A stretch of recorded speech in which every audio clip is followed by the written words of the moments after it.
Hello and welcome back. तो मैं आज आप लोगों के साथ क्वेश्चन टैग डिस्कशन करने वाला हूँ और होप आपको बहुत मज़ा आएगा। और मैं बहुत ही सिंपल लैंग्वेज में इसको समझाने की कोशिश करूँगा और जितने भी सेंटेंसेस होंगे वो भी बहुत ही सिंपल होंगे जिससे आपको इजीली समझ में आ जाए। ठीक है। वैसे तो पेपर में ये 1 मार्क्स का वेटेज रखता है, बट रिटन कम्युनिकेशन में क्वेश्चन टैग का बहुत ही ज़्यादा यूज़ होता है। ठीक है। तो मैं आपको पहले टैगलाइन समझाता हूँ कि जैसे कोई भी कंपनी होता है, कोई भी बैंक होता है, तो उसका टैगलाइन होता है। तो उस टैगलाइन से कंपनी या बैंक वाले क्या बताना चाहते हैं कि उनका उनके कस्टमर के साथ क्या एग्रीमेंट है या वो क्या कंफर्मेशन करना चाहते हैं। ठीक वैसे ही इंग्लिश में जब कोई हम सेंटेंस बोलते हैं, लिखते हैं, तो उसके एग्रीमेंट और कंफर्मेशन चेक करने के लिए उसके एंड में एक छोटा सा सवाल रख देते हैं, उसी को कहते हैं क्वेश्चन टैग। हिंदी कम्युनिकेशन में जब हम हिंदी बोलते हैं तो वहाँ क्वेश्चन टैग का बहुत ज़्यादा यूज होता है। जैसे आओगे, नहीं आओगे, जाओगे, नहीं जाओगे, खाओगे, नहीं खाओगे, नहीं खाओगे, खाओगे। तो जो एंड वाला क्वेश्चन जो हम लोग हिंदी में बोलते हैं, इंग्लिश को एज इट इज़ लिख दिया जाता है, इसी को क्वेश्चन टैग कहते हैं। ठीक है। तो क्वेश्चन टैग का डेफिनेशन कैसे करेंगे? किसी भी वाक्य के बाद आने वाला छोटा सा सवाल को क्वेश्चन टैग कहते हैं। ठीक है। जो भी सवाल आखिरी में आता है उसी को हम लोग क्या कहते हैं? क्वेश्चन टैग कहते हैं। There are short addition to sentences asking for agreement और, ये देखिए, एग्रीमेंट और कंफर्मेशन। जो एग्रीमेंट और कंफर्म करने के, जाओगे, नहीं जाओगे, तो नहीं जाओगे कि हम कंफर्म करते हैं कि हाँ तुम जाने वाले हो या नहीं जाने वाले हो, तो इसी को क्वेश्चन टैग कहते हैं। एज इट इज़ इसको हम लोग क्वेश्चन टैग को इंग्लिश में लिख देते हैं। ठीक है। तो ये ध्यान रखना है, छोटा सा डेफिनेशन। ओके। तो आगे चलते हैं। देखिए, क्वेश्चन टैग जब भी हम बनाते हैं, क्वेश्चन टैग जब भी हम लोग बनाते हैं तो ये ध्यान रखना है कि अगर sentence, if sentence is positive या affirmative, question tag will be negative या इंट्रोगेटिव नेगेटिव। ठीक है। इसका मतलब क्या है? अगर जो सेंटेंस हमारा दिया हुआ है वो सकारात्मक है तो क्वेश्चन टैग कैसा बन जाएगा? नकारात्मक बनेगा। जस्ट अपोजिट, अगर सेंटेंस नेगेटिव सेंटेंस हो तो उसका क्वेश्चन टैग कैसा बनेगा? पॉजिटिव क्वेश्चन टैग बनेगा या ऑर्डिनरी इंट्रोगेटिव बनेगा। ठीक है। अगर नकारात्मक हो तो सकारात्मक क्वेश्चन टैग, और सकारात्मक सेंटेंस हो तो नकारात्मक क्वेश्चन टैग बनेगा। ओके। ये चीज़ आपको ध्यान में रखना है। दूसरी चीज़, स्ट्रक्चर क्या है, क्वेश्चन टैग का स्ट्रक्चर क्या है? ठीक है। इसमें दो ही स्ट्रक्चर फॉलो होंगे। पहला, अगर पॉजिटिव सेंटेंस हो, अगर पॉजिटिव सेंटेंस हो तो ऑक्सिलियरी वर्ब यानी कि हेल्पिंग वर्ब भी इसको कहते हैं। Helping verb not plus subject लिखते हैं, लेकिन एक चीज़ ध्यान रखना है, जो ये हेल्पिंग वर्ब और नॉट ये अलग अलग नहीं लिखते हैं, इसका एक ही शॉर्ट फॉर्म होता है जो अगले स्लाइड पे मैं दिखाऊंगा। ठीक है। जो नेगेटिव सेंटेंस होगा, नेगेटिव सेंटेंस में क्या करते हैं? ऑक्सिलियरी वर्ब मतलब हेल्पिंग वर्ब प्लस सब्जेक्ट सिर्फ लिखेंगे। ये दो चीज़ आपको ध्यान रखना है। अगर पॉजिटिव सेंटेंस हो तो हेल्पिंग वर्ब में नॉट लगा के शॉर्ट फॉर्म में सब्जेक्ट लिखेंगे और उसके बाद क्या डालेंगे? Question mark. क्वेश्चन मार्क डालना बहुत ही इंपॉर्टेंट है। अगर सेंटेंस कोई नेगेटिव सेंटेंस हो तो हेल्पिंग वर्ब लिखेंगे और उसके बाद सब्जेक्ट डाल के क्वेश्चन मार्क लिख देंगे। इतनी चीज़ें आपको यहाँ से ध्यान रखना है। ठीक है। अब देखिए, जितना हमने लिखा था वहाँ पे, मैंने क्या लिखा था कि हम लोग वहाँ पे ऑक्सिलरी वर्ब या क्या लिखेंगे? हेल्पिंग वर्ब लिखते हैं प्लस नॉट प्लस सब्जेक्ट। ठीक है। तो इन दोनों का शॉर्ट फॉर्म यूज किया जाता है क्वेश्चन टैग में, ये ध्यान रखना है। तो इज प्लस नॉट को क्या लिखेंगे? इजेंट। वाज प्लस को नॉट को क्या लिखेंगे? वॉजंट। वैसे ही हैवेंट होगा, यहाँ टी छूट गया है। हैवेंट, आरंट, ये वरंट, और डू नॉट, डजेंट, डिडंट, यहाँ पे कांट, ये सब बहुत, ये जितना भी है। ओंट, विल का आपको ध्यान रखना पड़ेगा। विल का क्या होता है? ओंट होता है। दूसरी चीज, am plus not. Am plus not का शॉर्ट फॉर्म क्वेश्चन टैग में आर्ट यूज किया जाएगा। ठीक है। क्योंकि एम नॉट कोई सेंटेंस नहीं है ऐसा इंग्लिश में, इसलिए इसके जगह पे क्या यूज किया जाता है? आरंट का यूज किया जाता है।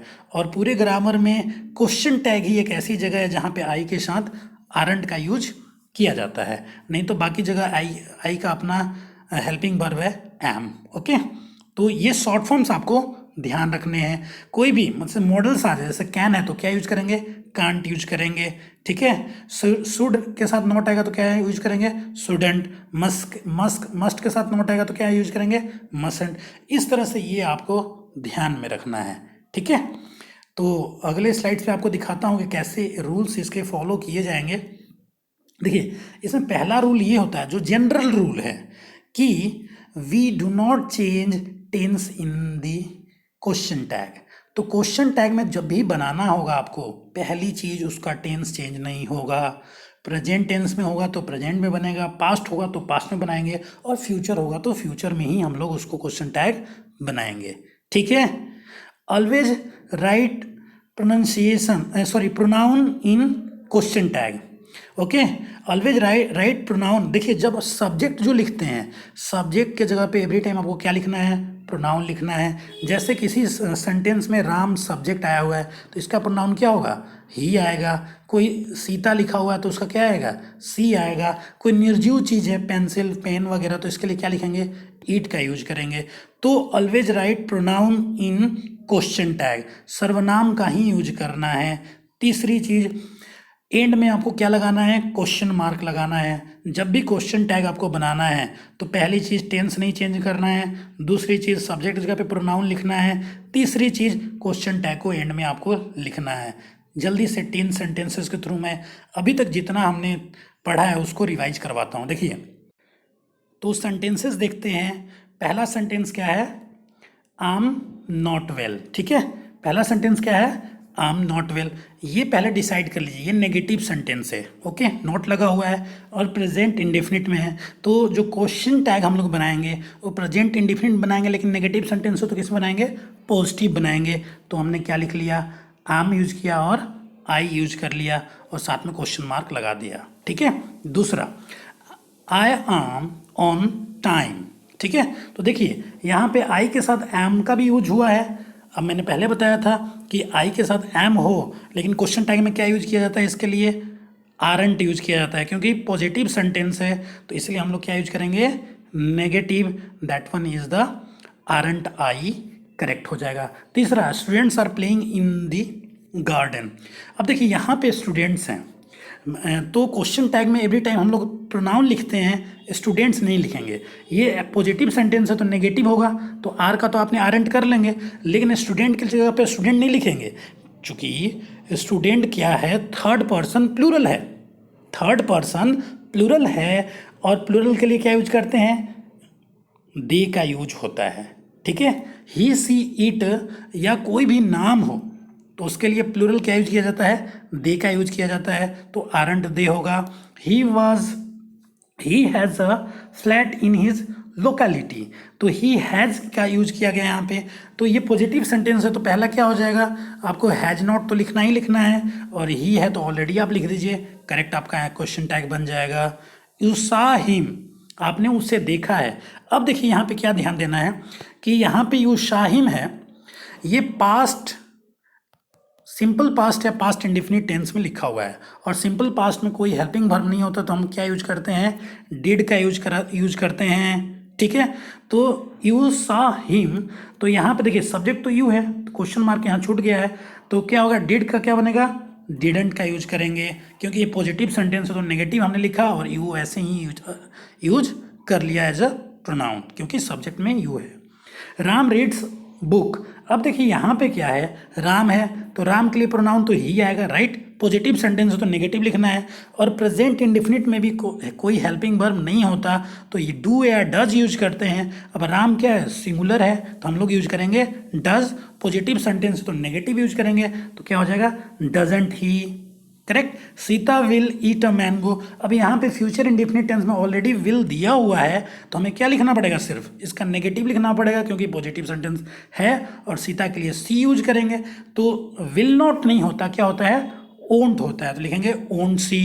Only Ramesh can help in this condition. अब देखिए कैन तो ऑलरेडी मॉडल दिया हुआ है, पॉजिटिव सेंटेंस है तो क्या लिख देंगे, कैन नॉट। रमेश के लिए क्या लिख दिया, ही। कांट ही, करेक्ट हो गया, कांट ही। We hadn't got homework. अब ये नेगेटिव सेंटेंस है और पास्ट परफेक्ट में दिया हुआ है, तो यहाँ पे हैड तो हमने पॉजिटिव के लिए लगा लिया और वी सब्जेक्ट है तो सब्जेक्ट की तरह यूज कर दिया। करेक्ट आंसर क्या हो गया? Had we. ओके, तो पहला ये जनरल रूल के साथ सारा क्लियर हो गया होगा। तो आगे देखते हैं, ठीक है। अगला क्या है, देखिए ये एक रूल है जिसको आपको ध्यान पे रखना है। क्या कहता है मैं आपको समझाता हूँ। देखिए कुछ वर्ड्स हैं, नाइदर है, नन है, नो वन है, नथिंग है, नो बडी है, हार्डली, स्कार्सली, बेयरली, ये तीनों नेगेटिव वर्ड्स हैं। एवर, सेल्डम, नो, एक्चुअली सारे के सारे ही नेगेटिव वर्ड्स हैं, ठीक है। These words are considered negative in meaning, hence they are followed by ordinary interrogative question, ठीक है।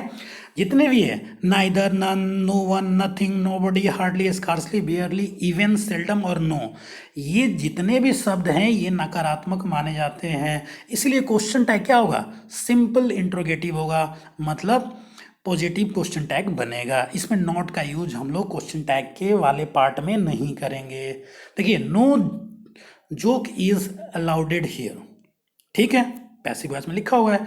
तो नो जो, तो क्या होगा? ये ऑलरेडी हेल्पिंग वर्ब इज है और जोक के लिए क्या लग जाएगा? ईट, क्योंकि वो नेगेटिव सेंटेंस है तो हमने पॉजिटिव लिखना है। Ramesh hardly does any work, simple सा, देखिए कोई काम नहीं करता तो डज अपना हेल्पिंग वर्ब तो लिख लिया और रमेश के लिए क्या यूज होगा? ही, डज ही होगा क्योंकि नेगेटिव सेंटेंस है। Hardly, scarcely, very negative words होते हैं। Nothing was mention, nothing was mention, तो वॉज ऑलरेडी है तो वॉज लिखेंगे क्योंकि वो नेगेटिव सेंटेंस है तो वॉज हो गया। और नथिंग के लिए क्या यूज किया? ईट, करेक्ट हो गया, was eat. No one speaks the truth, ये प्रेजेंट इंडेफिनिट में है सेंटेंस, तो यहाँ पे क्या लिखेंगे? क्योंकि देखिए नो वन के लिए जो प्रोनाउन यूज होता है वो होता है दे, ठीक है। तो दे के अकॉर्डिंग हमें क्या लिखना पड़ेगा? हेल्पिंग वर्ब, ठीक है। तो दे प्लूरल है तो हमने क्या यूज किया? डू का, तो डू दे। नेगेटिव सेंटेंस है तो पॉजिटिव हमने बना दिया do they. Students are seldom absent, तो क्या होगा? आर तो ऑलरेडी है, सेल्डम नेगेटिव वर्ड है तो नेगेटिव के लिए पॉजिटिव बनाएंगे तो आर लिख दिया। स्टूडेंट के लिए क्या आएगा? दे का यूज करेंगे, करेक्ट हो जाएगा आर दे। ओके, ये आपको रूल क्लियर हो गया होगा, ठीक है। तो अगला देखते हैं। देखिए अगला रूल क्या कहता है कि anyone, everyone, no one, anybody, everybody, nobody, somebody और नाइदर, जब भी ये वर्ड आए इनके लिए प्रोनाउन क्या यूज होता है? दे का यूज किया जाता है। ये आपको ध्यान पे रखना है कि anyone, everyone, no one, anybody, everybody, nobody, somebody और नाइदर के लिए जो प्रोनाउन यूज होगा वो क्या होगा? दे का यूज होगा। पिछले एक्सरसाइज में भी हम पिछले एग्जाम्पल में भी मैंने दे का यूज किया था नो वन के लिए। देखिए तो नो वन वुड ऑब्जेक्ट, तो यहाँ पे क्या होगा? ये देखिए नो वन ऑलरेडी नेगेटिव है और इसके लिए प्रोनाउन क्या होगा? दे का यूज होगा। और यहाँ पे मॉडल वुड का यूज किया गया है तो क्या लिखेंगे? ये नेगेटिव है तो केवल वुड ही लिखेंगे और दे लिख देंगे नो वन के लिए, तो वुड दे का यूज करेक्ट हो जाएगा, क्वेश्चन टैग हमारा बन जाएगा। अब देखिए दूसरा, neither of two brothers came, past tense है ये पास्ट टेंस में लिखा हुआ है और पास्ट इंडेफिनिट में कोई हेल्पिंग वर्ब नहीं होता, डिड का यूज करते हैं और नेगेटिव सेंटेंस है और नाइदर के लिए दे लिखेंगे तो क्या होगा? Did they. देखिए कितना एक्यूरेट बन गया। Anybody can solve this problem, ठीक है, एनीबॉडी के लिए दे लिखेंगे तो दे लिख दिया। कैन मॉडल दिया हुआ तो इसका नेगेटिव क्या होगा? क्योंकि ये पॉजिटिव सेंटेंस है, नाइदर और नो वन नेगेटिव था, एनी वन क्या है? पॉजिटिव है तो क्या लिखेंगे? कांट दे, ठीक है। एवरीबॉडी ये भी पॉजिटिव है। Every one has made mistake तो क्या होगा? देखिए अब एवरी वन के लिए दे का यूज करते हैं हम लोग, बिल्कुल ठीक है। अब दे क्या है? ये प्लूरल है और इसके लिए हेल्पिंग वर्ब, देखिए इस सेंटेंस में हैज़ दिया हुआ है लेकिन ये क्या होता है? प्लूरल, तो हम क्या लिखेंगे? हैव लिखेंगे। और सेंटेंस क्या है? सेंटेंस पॉजिटिव है तो इसमें नॉट लगा देंगे तो क्या होगा? हैवंट दे। करेक्ट यूज क्या होगा? हैवंट दे। ध्यान से, नोबडी वॉज माई एनिमी, अब देखिए नोबडी क्या है? इसके लिए दे लिखेंगे, दे हमने लिख दिया। वॉज नेगेटिव सेंटेंस है तो पॉजिटिव लिखेंगे। दे के लिए वॉज नहीं होता, क्या होता है? वर यूज करते हैं तो लिखेंगे वर दे, करेक्ट। तो इस तरह से ये रूल भी आपको करेक्ट हो गया होगा, ठीक है, क्लियर हो गया होगा। अब कुछ देखते हैं एक्स्ट्रा कि जैसे दिस और दैट से कोई सेंटेंस स्टार्ट होता है, तो देखिए सेंटेंस तो आपका टेंस तो वही होगा, लेकिन दिस दैट के बदले में हम क्या यूज करते हैं, हम लोग क्या यूज करते हैं, ईट का यूज किया जाता है। ठीक है, तो this is the park where went study. देखिए एक चीज़ और ध्यान रखना है, अगर किसी भी सेंटेंस में दो सेंटेंसेस दिए हों तो question tag main part of sentence का बनता है। दिस इज द पार्क, या वही पार्क है जहां हम कल गए थे, तो यही पार्क ये मेन सेंटेंस है, इसलिए ये पॉजिटिव सेंटेंस है तो इसका नेगेटिव बनाएंगे क्वेश्चन टैग। तो इज ऑलरेडी हेल्पिंग वर्ब है तो इजंट, और दिस के लिए क्या यूज किया गया, इट का यूज कर देंगे। ठीक है, इजंट इट। ठीक है, अगला देखते हैं, समथिंग, नथिंग, एनीथिंग। ये अगला तीन वर्ड है। देखिए समथिंग, नथिंग, एनीथिंग, जब भी सेंटेंस कोई शुरू होता है इन वर्ड से तो इनके लिए भी हम लोग क्या यूज करते हैं, प्रोनाउन इट का यूज करते हैं। पहला एग्जाम्पल देखते हैं, something is not good. Okay, present indefinite में है, पॉजिटिव सेंटेंस है तो हमें क्या बनाना होगा, नेगेटिव बनाना, सॉरी समथिंग, ये जो नॉट भी लगा हुआ है ना, तो नेगेटिव सेंटेंस है तो हमें क्या बनाना होगा, पॉजिटिव बनाना होगा। ठीक है, तो इज हेल्पिंग वर्ब है तो हमने इज लिख लिया, और नेगेटिव था तो पॉजिटिव नॉट लगाएंगे नहीं, और समथिंग के लिए क्या यूज करेंगे, ईट और क्वेश्चन मार्क रख देंगे, तो क्या हो जाएगा, इज इट। ओके, अब nothing was okay here there, तो देखिए नथिंग तो नेगेटिव तो ऑलरेडी नेगेटिव है, तो इसके लिए हमें क्या बनाना पड़ेगा, पॉजिटिव बनाना पड़ेगा, और हेल्पिंग वर्ब हमें वॉज पहले से दिया हुआ है तो सिर्फ नथिंग के लिए क्या यूज करेंगे, ईट, तो क्या होगा, वॉज ईट। बिल्कुल क्लियर हो जाएगा आपको। ठीक है, अब देखिए देयर, जो देयर वर्ड है ये ना सिंगुलर होता है ना ही प्लूरल होता है, ये डिपेंड करता है कि इसके साथ कैसा नाउन यूज किया गया है। ठीक है, सब्जेक्ट कैसा यूज किया गया है। अगर देयर किसी प्लूरल को रिप्रेजेंट करता है तो खुद प्लूरल बन जाता है, अगर सिंगुलर को रिप्रेजेंट करता है तो खुद सिंगुलर बन जाता है। ठीक है, तो देखते हैं, there were many boys in the park, तो यहाँ पे देखिए there were many boys in the park लिखा हुआ है, तो ये पार्ट जो है प्लूरल है, तो देयर भी क्या बन गया, ऑटोमेटिक प्लूरल। तो वर तो हम लोग को लिखना ही है, अब सेंटेंस पूरा का पूरा पॉजिटिव है तो नॉट लगा दिया, और देयर के लिए हम लोग क्या लिख देंगे, देयर ही लिखेंगे। ठीक है, दूसरा देयर इज, देखिए वहाँ पे वर था प्लूरल था, यहाँ पे इज का यूज किया है, there is no money in my pocket, तो देखिए मनी सिंगुलर है यहाँ पे, तो हमने क्या लिया, इज का इज कैरी किया, और देयर के लिए देयर, क्योंकि ये नेगेटिव मीनिंग है, नो नो ऑलरेडी नेगेटिव, तो पॉजिटिव क्वेश्चन टैग बनाएंगे, इज देयर, करेक्ट हो गया। देखिए लिटिल और फ्यू दोनों ही क्या होते हैं, नेगेटिव सेंटेंस होते हैं, नेगेटिव मीनिंग देने वाले चीज़ें होते हैं। ठीक है, लिटिल फ्यू, ये इनका क्वेश्चन टैग कैसा बनता है, अफर्मेटिव बनता है, क्यों, क्योंकि वो नेगेटिव है। Few students came came to the school, came to the school होना चाहिए था। ठीक है, few student came the school है, तो क्या लिखेंगे यहाँ पे, देखिए यहाँ पे पास्ट टेंस है तो पास्ट टेंस के लिए क्या लिख दिया हमने, ये नेगेटिव है तो केवल लिखेंगे डिड, और क्या हो जाएगा, स्टूडेंट्स के लिए क्या लगा देंगे, दे का यूज कर देंगे, तो डिड दे क्वेश्चन मार्क लगाएंगे, क्वेश्चन टैग बन जाएगा। लिटिल मनी वॉज लेफ्ट, अब देखिए ये भी नेगेटिव है, ठीक है, ये भी नेगेटिव सेंटेंस है ना, तो इसका पॉजिटिव बनाएंगे क्वेश्चन टैग, और वॉज पास्ट इंडेफिनिट में ऑलरेडी हेल्पिंग वर्ब मिल गया है हमें, तो वॉज इट का यूज करेंगे। तो इस तरह से ये सारे जो this that something nothing anything या देयर फ्यू वगैरह हो, तो इनसे कैसे बनाना है क्वेश्चन टैग, अभी हमने इसको कवर किया है। ठीक है, अब लेट और लेटस से, लेट्स और लेटस अगर से कोई सेंटेंस स्टार्ट होता है तो उसका क्वेश्चन टैग कैसे बनता है। देखिए जब भी सेंटेंस हो तो सीधे आप लिख दीजिए सैलवी, करेक्ट आपका हो जाएगा। ठीक है, अगर मान लीजिए कभी सैलवी नहीं दिया हो और विल भी दे दिया तब भी आप उसको लगा दीजिए, वो आपका करेक्ट आंसर हो जाएगा। ठीक है, let's go to the party tonight, तो यहाँ पे लेट के साथ देखिए एक्चुअली लेट्स लेट अस जो है ऑब्जेक्टिव केस है, तो इसका सब्जेक्ट क्या बनता है, वी बनता है, इसलिए सैलवी का यूज हुआ है। ठीक है, दो यहाँ पे इंपॉर्टेंट चीज़ें, आई हैव अ बुक, देखिए आई हैव अ बुक, अब मैंने बताया है कि हैव क्या होता है, हैव जो है मेन वर्ब भी है, हैव हैड हैड, और एक हैव जो होता है हेल्पिंग वर्ब की तरह भी काम करता है, आई। ठीक है, आई हैव हैड भी कर सकते हैं आप, वहाँ पे हेल्पिंग वर्ब होगा। तो यहाँ पे जब आई हैव अ बुक लिखा हुआ है तो एक मान लीजिए पहले में मेन वर्ब मानिएगा आप, तो क्या लिखिएगा, डिडेंट आई बिल्कुल correct, sorry do not I, तो डू नॉट आई क्योंकि प्रेजेंट इंडेफिनिट है तो प्रेजेंट इंडेफिनिट में क्या यूज करते हैं, डू यूज करते हैं हेल्पिंग वर्ब, तो डू नॉट आई करेक्ट है। दूसरी चीज़, अगर हैव को ही आप हेल्पिंग वर्ब मानते हैं तो क्या होगा, हैवेंट आई, दोनों ही करेक्ट है। आई हैव अ बुक, तो डू नॉट आई भी लिख सकते हैं और हैवेंट आई भी लिख सकते हैं आप, ठीक है।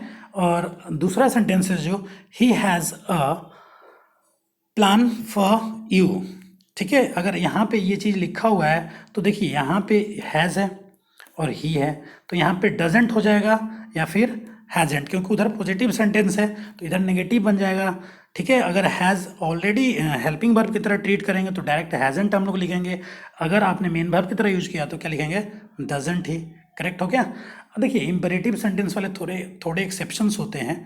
अब इसमें दो कंडीशन आप लेके चलिए, एक जो सीरियस कंडीशन होता है, एक जो होता है नॉन सीरियस टाइप का, एकदम जनरल कंडीशन।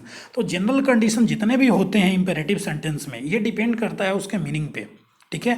तो जनरल कंडीशन होते हैं वहाँ पे आप दो ही चीज़ बनाइए, या तो आप लिखिए विल यू लिख दीजिए क्वेश्चन मार्क, या ओंट यू लिख दीजिए, ठीक है। दोनों में से एक लिखिएगा, करेक्ट माना जाएगा। जैसे देखिए प्लीज शट द डोर, यहाँ पे क्या किया जा रहा है, रिक्वेस्ट किया जाता है, प्लीज बंद करो। विल यू, क्या आप दरवाजा बंद करेंगे, क्या यू, क्या आप ही, तो यहाँ पे विल यू का यूज होगा। ओपन द डोर, देखिए यहाँ पे भी विल यू या वुड यू दोनों ही करेक्ट हैं, तो आप दोनों ही लिख सकते हैं। जैसे कम इन, तो अब जैसे ये सीरियस वाली मैटर है, कोई मैटर किसी अर्जेंसी के कारण आपको बुलाया जाता है तो कम इन कहते हैं, तो क्या लिखिएगा, ओंट यू, ठीक है। सीरियसनेस बताने के लिए हम लोग ओंट यू यूज करते हैं, ठीक है। Do not open the gate, तो क्या होगा, विल यू भी लिख सकते हैं, वॉन्ट यू भी लिख सकते हैं। अब कैसा मीनिंग आप लगाते हैं वो उस पर डिपेंड करेगा, ठीक है, लेकिन दोनों ही करेक्ट हैं। तो ये आज का क्वेश्चन टैग और सिंपल सेंटेंसेस के थ्रू हमने आज समझने की कोशिश किया। होप आपको ये सारे सेंटेंस और रूल्स क्लियर हो गए होंगे। And thank you for the watching this video, thank you.